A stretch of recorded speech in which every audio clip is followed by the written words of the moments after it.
But I like the hi-fi. I like Let's that do vibe. it. What's up, man? How you doing, dude? Good. All right.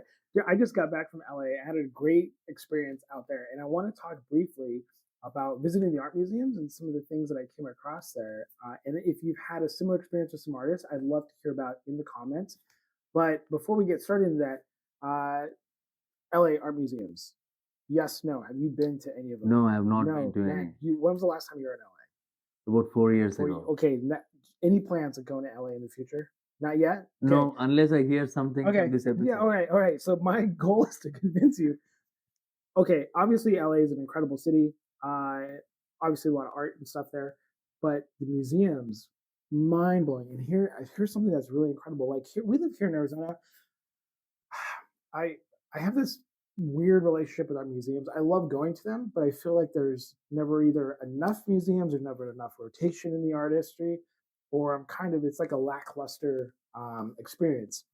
And when I go to these other cities and I go to their museums, it's incredible. One of the biggest differences that I know is that a lot of these big cities, their museums are free. Oh, Right? You go to Washington, you go to LA, the Getty Museum, the Broad in LA, they're free. And I think that has this element of one of their things is art for all free, right? And it's this idea of like this stuff should be available to to everybody, the public. regardless of Yeah. your Yeah. ability to pay. And here in Arizona, our museums, there's like 1 day a week that you can go for free, which is really awesome. But they don't have any endowment support behind them to allow them to keep running and offering it for free. So I think that changes the dynamic a little bit, right? Because not everybody. What if you have a big family Right. and you're living on a small income? How are you going to introduce your whole family to the art if it's going to cost you $100 to take them, right? Right. And then the other thing I noticed is that I'm at this world class museum in LA, and I exit the doors and I go outside, and there's another one across the street, and mind blown on both sides, totally different styles of art. And I've never had that experience like here in Arizona because I've never been to the museums here don't have uh, competition the way you would in LA. And there's something about healthy competition which forces, I feel like, these institutions to keep pushing and doing a little bit better. Because if you don't have any competition, right? Like if you're the science museum here in Arizona or art center in Phoenix, They no wouldn't one, no care. one, No, yeah, no no one's one really care. going to Yes. push you to the next level, right? Yes. So now I went to Museum of Contemporary Art in LA, and I walk in and they have this artist. His name is Henry Taylor, and it was B Sides is the name of his art, um, his exhibit. And my first experience when I walked in is I didn't really like it. Like I didn't like his artwork. That was my first experience, and I walk into the front area and his work is huge, and I'm just kind of like, I don't really get it. I don't really vibe with it. But then as I was walking through the museum, there was so much of it. This man was so prolific, and I was like, this is this is crazy. And then I started seeing some pieces that started catching my eye. And then so I took a moment, and on the side they had these little sections where they have like little artist statements and they talk about them. And so I said, well, I need to read about this. Why is he in this museum? And I started reading the story. And it's this gentleman who had been living down by like Skid Row, had a couple studios down there, and he was painting. He's an African American, and he's painting his experience, living his life amongst kind of the rough and tumble crowd in LA, and some of it was very in your face, and some of it was like there were some celebrities that he had done portrait stuff, and they weren't portraits that I would necessarily hang in my home, right? It's not the style that I enjoy, but there was a moment when I got past that, and I realized that here was an artist who was simply doing an incredible job of showing what life is like, his reality on an epic scale, and he was doing it in a way where um, the parts of LA where he was growing up, they weren't refined. There wasn't they had their own culture, but it was there's a lot of diamond in the roughs. You know what I mean? And Skid Row's down that area. You got poverty, you got drugs, you've got their interactions with police and all this stuff. And so it wasn't necessarily. I mean, it wasn't white picket fences, right? And his art reflected that. His painting style reflected that. And I started understanding, like, this he's a product of where the environment he came from. And then it started making more sense to me. And then I started seeing the humor in some of his work, right? And then you would go to another area, and he would have an image that was very visually shocking, and just he was showing a scene that's from his reality, and but it's like punching you in the face because it's like 10 feet tall. And I won't tell you what the scene is. Just go to the Mocha in LA and view Henry Taylor's work, and it was incredible. And I really really enjoyed it. Like I said, it's not the kind of work that would hang in my home, but I learned to appreciate this artist and what he was trying to say. And it took me a moment because, like I said, my first reaction was, yeah. And how many times in our lives do we have that experience where our first reaction might be, not really interested in that, whatever, Right. whether it's a person, a relationship, a thing. But then we get past that and then we find, okay, it's not my world, but now I can understand what you're saying. Right? Have you ever had something like that, like a experience that was similar to that? Yes, yes, multiple times. Even when we meet people sometimes, Okay. the first time you think maybe they're not as impressive. They say first impression is a best Oh, impression. yeah. But still, what happens is first impression might be feeble, but then later on it builds based on what you see of what they did or how they are doing. So I mean, Shane, when you That's a talk, really good way of putting it. yeah, I mean, first let me back up and tell you, you are like born to be an artist. And when you talk about this artwork, art galleries, I've hear you speak about this multiple times. Every time I can't even come in your way to even say my comments because you are like so passionate about it.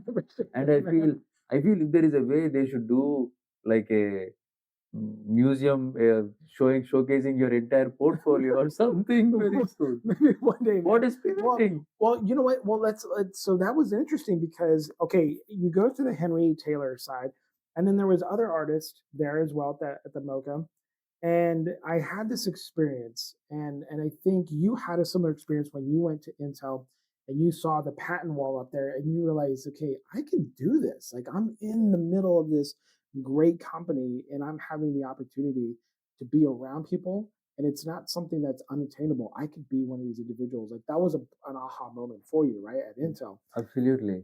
Going to the Mocha, I was seeing some of the artists that were there on the walls, and there were some photographers and stuff. And I had that same feeling. Like when I first started photography, I was horrible. I mean, it was. I think I was charging $75 for headshots. I was probably worth $25 at most, man. I was not good at all. You're being humble. Right? Yeah. But you get better at your craft as time goes on. And I don't know the background stories of these artists. I don't know why they're on that wall, but there was a moment when I felt like the barrier between me and what I was seeing there was a lot shorter. That distance is what I should say. There was a lot shorter than what it was when I first started photography. Right? When you first start something, you can't imagine where you'll go with it. You can't imagine. You have your heroes in your mind, and as an artist, over the years, many of the heroes that I've had as photographers early on, I've surpassed them in results and what I'm doing. I don't know if I should say results. Maybe that's the wrong word, but just you get to a point where you outgrow some of those early heroes. You never imagined that you would do that, Yeah. right? And then now, so then I'm looking at artwork on these museum walls, and you get into your mind, you're like, wow, this is interesting. Like I could, if I put my heart and work and effort into it, there isn't that much of a gap between what I'm doing, what I'm thinking, and what I'm seeing on these walls. And in the beginning, there was a huge gap, right? You just didn't have the language for it, the tools, the ability. And so that was a big aha for me. Not that I'm going to be on a museum wall or anything, but the aha was that like that gap is a lot closer than what it used to be, and that felt good. Even if it never becomes a thing, it just felt good to get to that. I absolutely am of the belief that being in the right place at the right time with the right people is going to make a big difference in how you reach your goals sooner. Well, the network is huge. Network right? is huge. I can give you a couple Yeah, of dude, yeah. I examples. want to hear some One examples. example is Oscars, right? Right? Okay. Recent Oscars, one of the Indian song got nominated and it won the Oscar. Okay. It won the Oscar. Those the director and the people involved in that project, they had much superior songs before. Okay. Much superior quality, much superior lyrics, much fabulous songs and work done before. Okay. But there has to be a time where this other song got picked and it won the Oscars. So if you ask me, the one which won the Oscars was not their best work. Actually, there is better work than that, which never got recognized. But their intersection with network and right time, right place. Right time, right place. Everything has to intersect. So even for Shane Baker, I can say that Shane Baker is an extremely talented photographer, an artist. Yes, slide you that $10 later. 10. No. What I'm saying is true. But then the time has to be right, plus the network has to be right. If you hang out with me, you are going to learn about real estate and nothing else. It's not going to put Life you on a lessons van. from you, man. Life lessons from you. Well, and that's the other thing. So talking about the network, that kind of leads into my next experience that I had across the street. So I exit the Mocha, and across the street is this beautiful building, and it's called the Broad. And they have this thing that says the Broad, and it says like it's free. And I'm like, oh, another free museum. So I go there, and you have to scan this little thing to be able to enter. And there was no times. The next time available is next month. And I was like, oh wow, right? And I was like, oh man. And they had an exhibit. It was $18, and I asked the guy. I said, if I pay for the exhibit, can I get in and see the? He's like, yeah, you get into the general gallery, absolutely. So I pay the $18 on my phone, and I go in, and you walk in, and the building it's I can't describe it. It's just so smooth. It's a work of art. You walk in, and I get directed um, to the exhibit for this artist. I've never heard of this guy before. His name is William Kendridge. I loved him so much that I actually bought his book. It's called In Praise of Shadows. Praise of Shadows. In Praise of Shadows. And I walk in there, and there's this little piece about him, right? Artist statement, a few pieces of work. I'm intrigued. It's all like charcoal drawings and stuff. I get past the first wall, and it opens up, and I am mind blowing. And he has sculpture. He has these work that he's interplaying with shadow and light, charcoal drawings. The lights in the Broad are down because he's dealing with some dark subjects, and I learned through this experience in the museum that he's a South African. He's a white man, and a lot of his art reflects the apartheid experience and the mines and the abuse of the locals to pull these raw materials from the land. And as I'm going through, it's not just sketch art. He's got, for example, 3 Singer sewing machines, and he's got these megaphones attached to him, and they're all in rotation, and they move, and there's a song that plays from a South African song, and it plays, and I thought that was so interesting. It's a Singer sewing machine, and he made this thing sing, right? Oh, Singer, right? Okay. Yeah, so he's got these little interplays, very, very, very witty.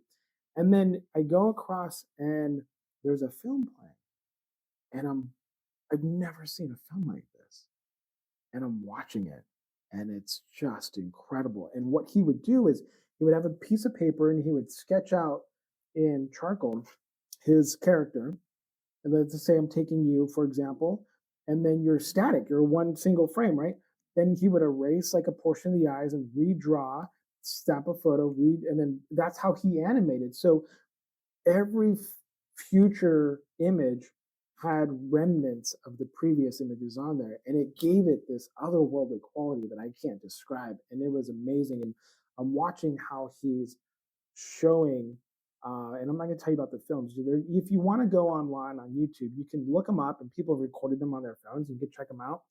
William Kendridge, and it was amazing. And so I go through there, and he's got other sculpture, and I'm getting blown away by this guy. I'm like, alrighty, I'm a fan, right? And then I come into this room, and he I sat in that room for like an hour.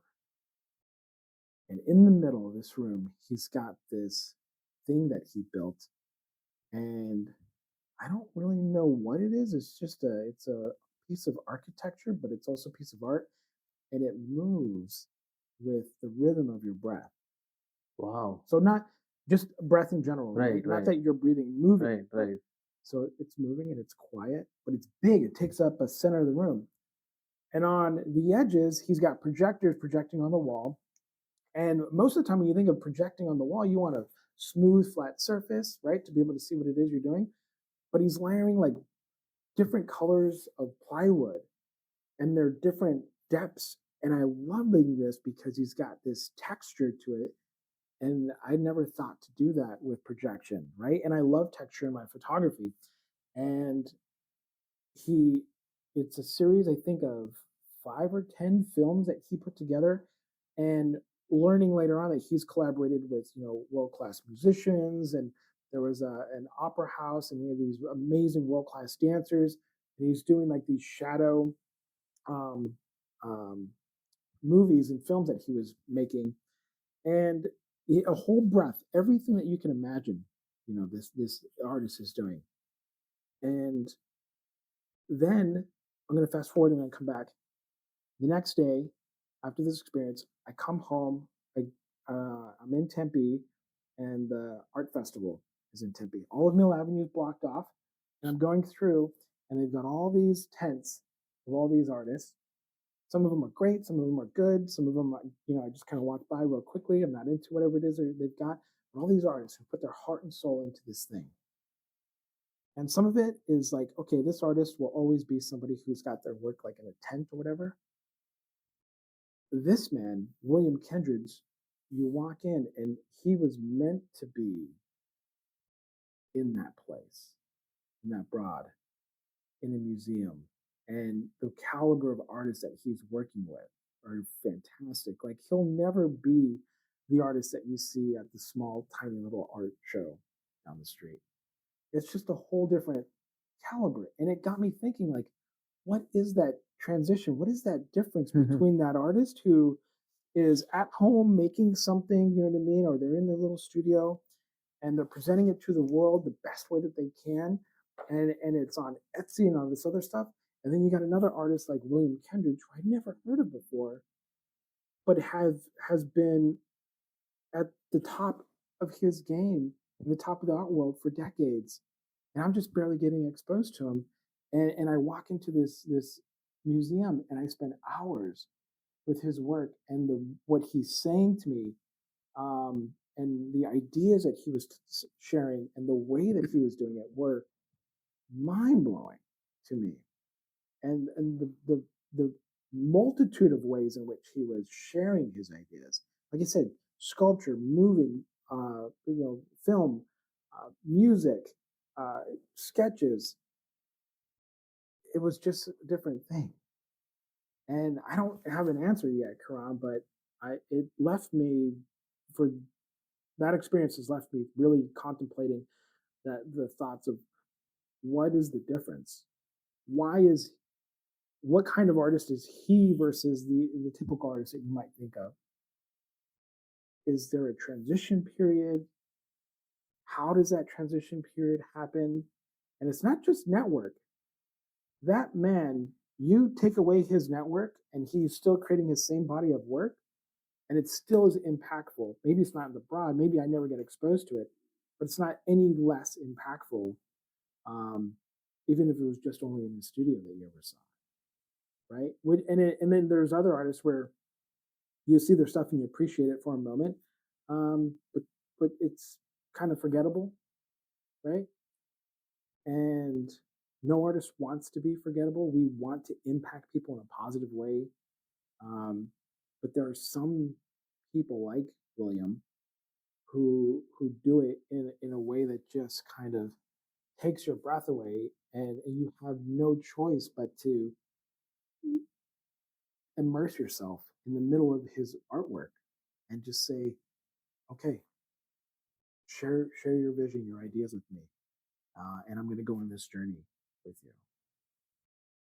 It gives me goosebumps, man. It was No, awesome.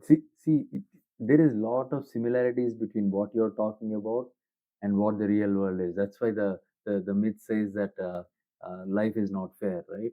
They Yeah. call it life is not fair because even in real estate, I've encountered real estate agents who are masters of their craft, like really, really top notch. They know every contract, they know every line of the contract. They're even saying, oh, it's in line number 116 of the contract. Right. They say that. But yet, when you look at their production, they're not as successful in selling homes. Right. Same with the artist world. Like some artists that you saw in Tempe, they might have The much technical more side. caliber. Yeah. Technically, they are solid and Right. all that. So it happens. The reason it happens is the artist, like a guy working at a mechanic shop, right? Who owns a mechanic shop, he needs to be good at servicing the vehicle. He also needs to be good at marketing his services. Yeah. If he's outstanding at his craft and if he doesn't have a wing in him, or if he is not able to outsource marketing him, that's why even Hollywood actors have managers who manage their overall popularity. Yeah. Yeah. If one artist tries to do everything, it's not going to happen. You need to allocate either another resource for that, or you need to allocate a resource in your brain wherein you have to be shameless in marketing yourself. Yeah. Yeah. Yeah. Well, Unless that marketing is done, people wouldn't know, and if people wouldn't know the art, even if you take of William Kenridge, if somebody, he might have done something wherein it caught the eye of the person who is doing the museum, said that okay, we need William Kenridge's work. If he was sitting in his living room just decorating his living room, nobody would know. yeah. That's what we call Yeah. secret agents. Secret agent. You can't be a Secret agent, agents right? are failed agents, right? Yeah. Yeah. They don't, they're very embarrassed to tell people that they're real estate agents. They're Right. very embarrassed to tell people that I'm an artist. Right. So Well, no, I think that's you're definitely right on that piece where you, if you're whatever your art is, uh, the point is, I shouldn't say the point. One point of art could be to share it. to share it. There are people who do art and it's therapeutic and it's just for themselves and it has no intention of ever being. They don't intend for it to be art to be seen by others or to be a full-time artist. They're just like, I love to draw simply because I'm going through an experience and drawing helps me therapeutically, mentally, whatever, right? And there's that's what's amazing about art. Is there's room for that piece. It could do that. But for the artist who wants to be out there, you're right. You have to have that mechanism to engage with the broader world and say, okay, how do I share this with more people? Um, and you look at someone like, but with William Kendrick, another artist of that caliber, um, there's something when you look at their work and you're like, I don't know, even if you aren't an art lover, you look at it and you say, that's really good. Yeah, see, Wow. I can bet you, I'm not undermining William Kenridge. I don't know about his work. I don't know Yeah. who he is. But I can 100% bet you, if somebody like you or any of the artists in the Tempe Art Museum, if we give you an opportunity, we give you 20,000 square feet in LA and say, you know what, Shane, this is your place, start your project. You are going to create massive stuff because you know that there is audience for it, then you'll be more inspired. As an artist, the lines are fuzzy, but imagine if you are a basketball player. Right. There are wide varieties. One that who goes to the neighborhood park, dribbles with some teens, comes home, never even thinks that he's really playing. He doesn't count himself as a basketball player, but he tells himself that he plays good basketball, but his aspirations are not there. That's not what we are talking about. What we are talking about is people who have aspirations or who know that they are capable enough to take it to the Michael Jordan level. Right. Yeah. So to get there, what we need the artists, I feel, to do is first they have to master the craft. That is the basic foundation. Yeah. Once you master the craft, there is only inching up from there. Then you need to have resources to spread the word to the world that you are a good artist. That's true. This is the Yeah. best time in the history of humanity to do that. Oh, it's so easy. You have Instagram, YouTube, Facebook. I mean, you have to keep posting it so much. You don't care about your friends being bothered with your artwork. You have to tell the world because there comes a time wherein the museum curator is going to reach out to you just because they saw the wonder of what you are creating. Well, dude, I mean, you're absolutely right. You have to get it out there, right? And that mechanism could be different for different people. And let's take away social media and everything. It could just simply be your network. Are you networking with the right people to be able to take you to that next level as an artist, right? That's another piece of it. Um, for example, if you want to be an artist who's collected, do you have friends who are collectors? Do you have friends who are gallerists, right? If the answer is no, then you need to broaden your friend You base, need to right? increase the network there. Yeah.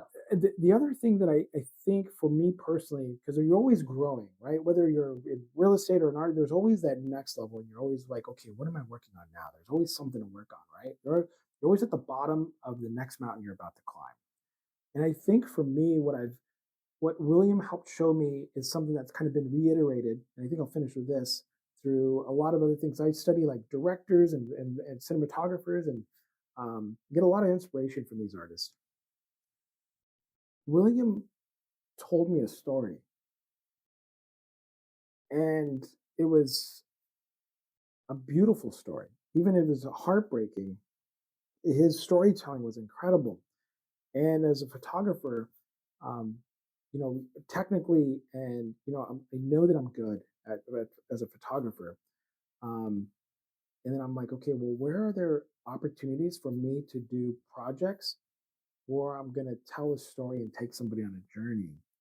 And the better the story, the better that journey is for people. And William is fantastic. And going back even earlier to Henry, I wasn't a fan of his work, but his story pulled me in, and that's what carried me through and turned me into a fan of what he was saying. It was the story, it wasn't the art per se. Um, and I think as an artist, as a photographer myself, that's what I'm going to be thinking a lot about is story in my own work, and how am I going to transition into that, where I can share that and have a good story to tell in the first place. What is the story I'm going to tell?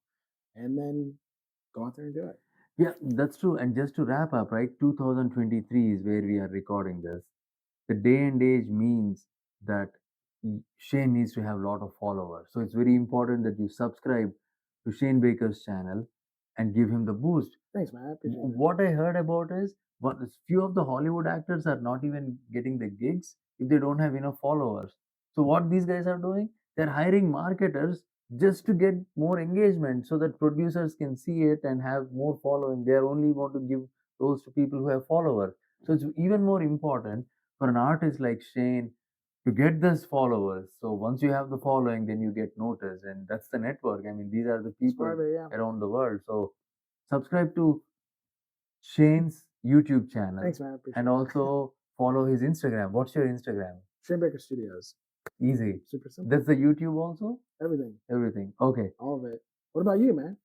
Mine is Kiranski. I talk more about wealth building, totally unrelated to art, but I love to collaborate with Shane, and I've been enjoying it. Maybe we'll talk. Maybe what we need to do is bring like a collector and a gallerist on and stuff, because wealth building and art, there's actually a lot of interplay there. Let's That might be do kind of that. fun. We'll talk about that. All right. Thanks, guys. Have a good one. Take care.